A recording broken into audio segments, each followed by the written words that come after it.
I'm so excited. I'm getting ready to do the last video I'm doing for today because the sun is actually shining. I think it's been at least 2 weeks since the sun has shone. And it's about 10 degrees out and my big dog is waiting for me to take her outside for a run. So we're going to move on to the job description handbook. I think I've got you, I'm looking at my agenda here. I wanted you to read the introduction, chapters 1, 3, and 4. So I'm going to see if I can just put it all into one video. It's a pretty tight, short little book, and it's so straightforward that I don't know if you really need me much or not. But we start on page 3 of the introduction. What is the job description? Obviously, I wanted you to read that so you understand what it is. Job summary, list of the job functions, all the essential requirements, anything that has to do with the job, plus other information. It's really the core of what we use for just about everything in HR where a job is concerned. It tells you and talks about the benefits of using the job or using a job description. Of course, it helps, advance communication between you and your employees, measure future performance, follow, of course, legal guidelines. So it's got a pretty concise list here. I don't think we need to look at the rest of this part except to go to page 7. As you're reading these books, some of it might sound like, well, I don't do that. I don't do that as part of my job, because these books are written for HR people, and your role is different as a supervisor or a manager. You need to be involved in the process. Some companies have you more involved than others, especially if you're a lead. You may or may not be exposed to any of this. So on page 7, there's one little paragraph that I have highlighted in my book. It says, the best way to use this book will depend on your goals and experience level. If you're a new manager or are writing your first job description, make the time to read this book from cover to cover. They mean if you are a new HR manager. Okay, read from cover to cover. The information you find in each chapter will enable you to write solid job descriptions on your first try. In fact, you may want to work on writing an actual job description while reading the book so you can put the tools and exercises to work in real time.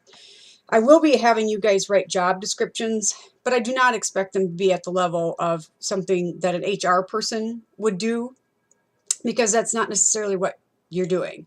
Unless you are an HR person, then you're going to love these books and you're going to be like scouring it, from cover to cover. So just take it with a grain of salt that when they say you, they mean an HR professional, they're making the assumption that that's who's reading this book. But you, as managers and supervisors, you really do need to understand your job descriptions. The job analysis is kind of a little bit different. We'll talk about that, but not a whole lot, because you're just not going to do that. The job analysis is a much more comprehensive process. The job description for you guys is that you want that in hand, so when you have an employee, you can tell them exactly what they're going to be responsible for. So chapter 1, I had you read chapter 1, an overview of job descriptions. So on page 10, it is not just an HR function. It said it's a living document that will help you market the job and hire and manage and encourage and review, and if necessary, discipline or terminate an employee. So job descriptions are used all over the place, all right? That's why it's important that we talk about it, okay? You're not necessarily going to be running around writing complete job descriptions, but you are going to be using these to make decisions that affect your employees' lives, okay?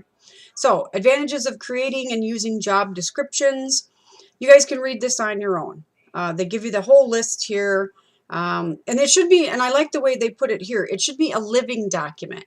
They should be updated every time you're hiring someone. And if you keep losing people to a position, maybe you have a really old, outdated one, and your HR people are using that to try to find candidates for this job, and it hasn't been updated, so you're not necessarily getting the right people, so therefore they're leaving, okay? So the job description can be a clue also as to what's going on with your turnover. So page 11, they start with this list. The job description is the basis of your search for new hire. It can be modified and used to market the job. It can be an interviewing tool. You guys can read that on your own. It's basically, we're kind of reviewing, because in the other lectures that we've already talked about from the other book, you guys already know that.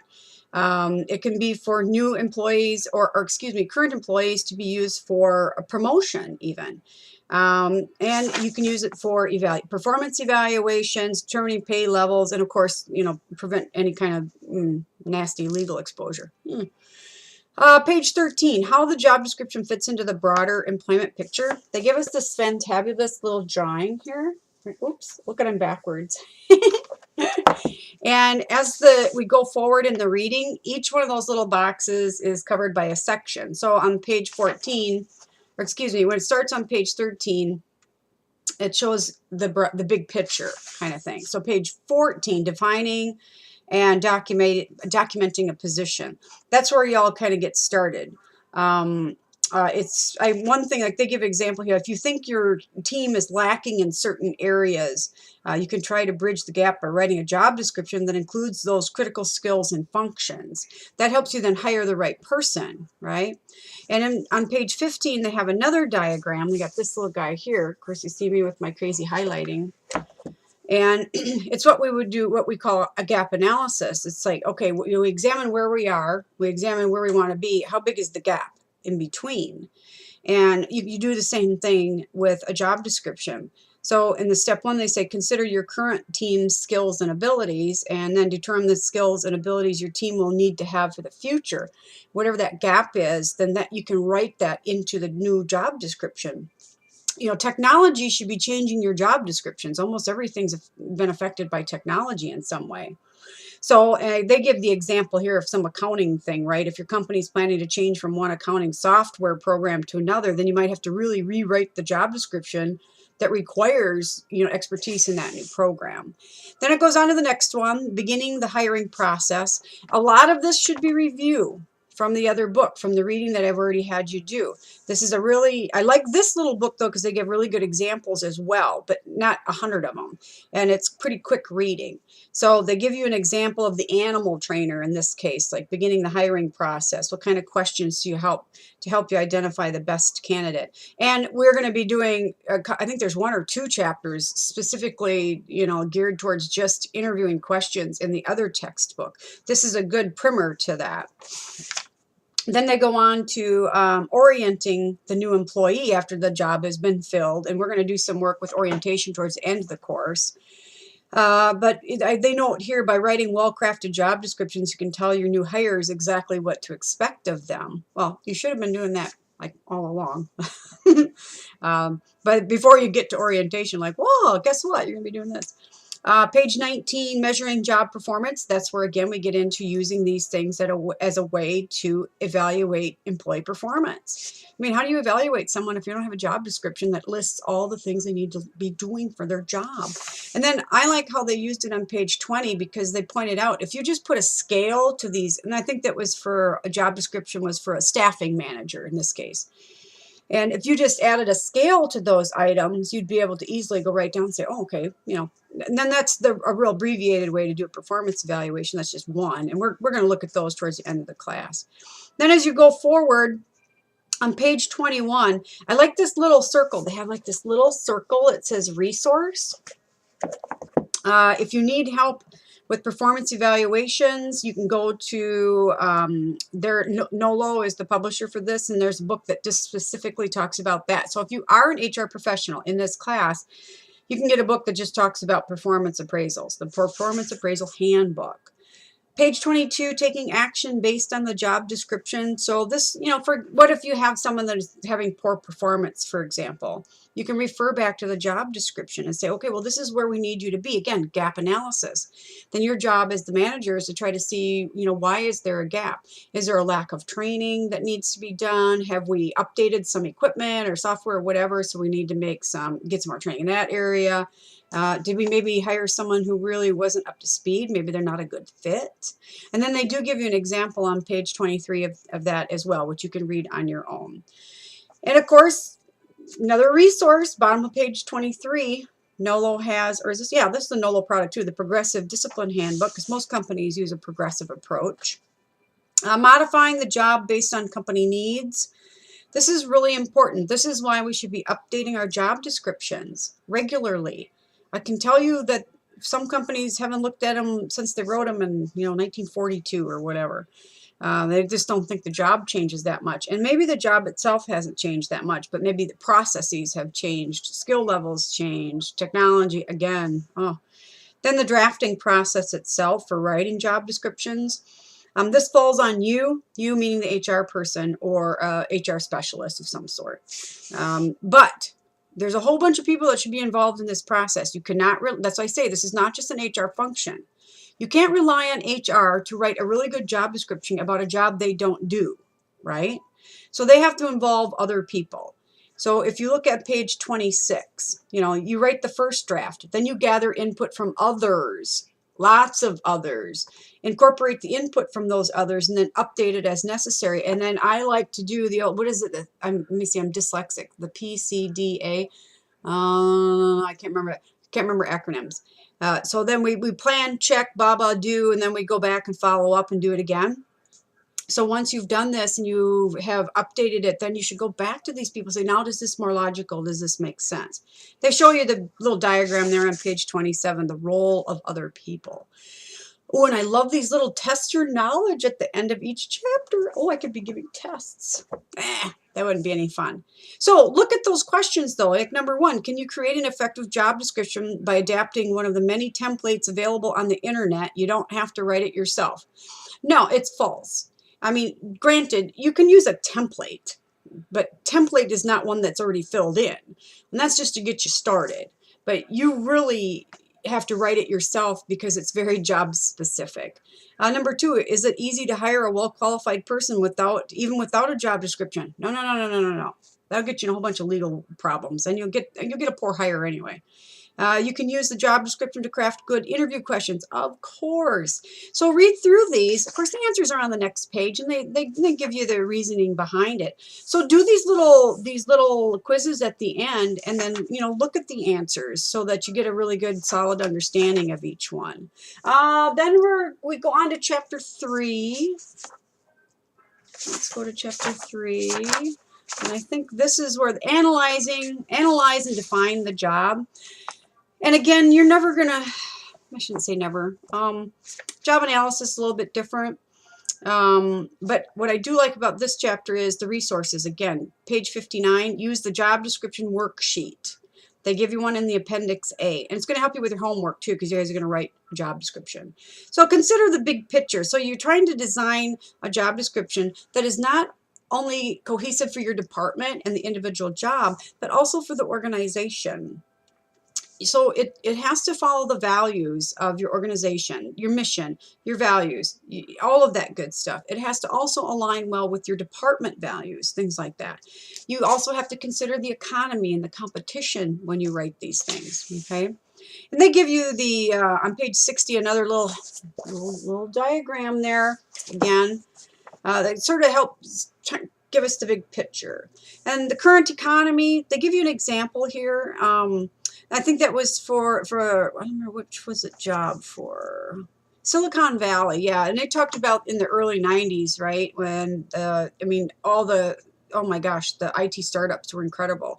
And they talked about the environment posed extreme challenges because everybody was fighting for the same applicants. I mean, they were hiring people right out of college with IT degrees, and the labor pool was still so tight, it was incredible. So they got real creative, and they also started postings on, started using website postings, which was new, because we're talking like the late 1990s. Oh my gosh, how old am I? Were some of you just born?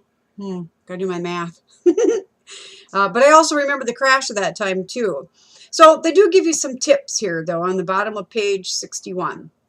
Consider how the business and economic climate might require you to change the way you think about specific work getting done, right? So it's just big picture thinking. And as you move up in an organization, as you move from lead to supervisor to manager and on up, our brain has to start shifting from technical skills to conceptual skills, meaning that we do have to start thinking big picture. So as you move up the ladder, you do have to understand that this HR function and how the job description fits in overall, all right? It is not an isolated process. You have to look at the current hiring market.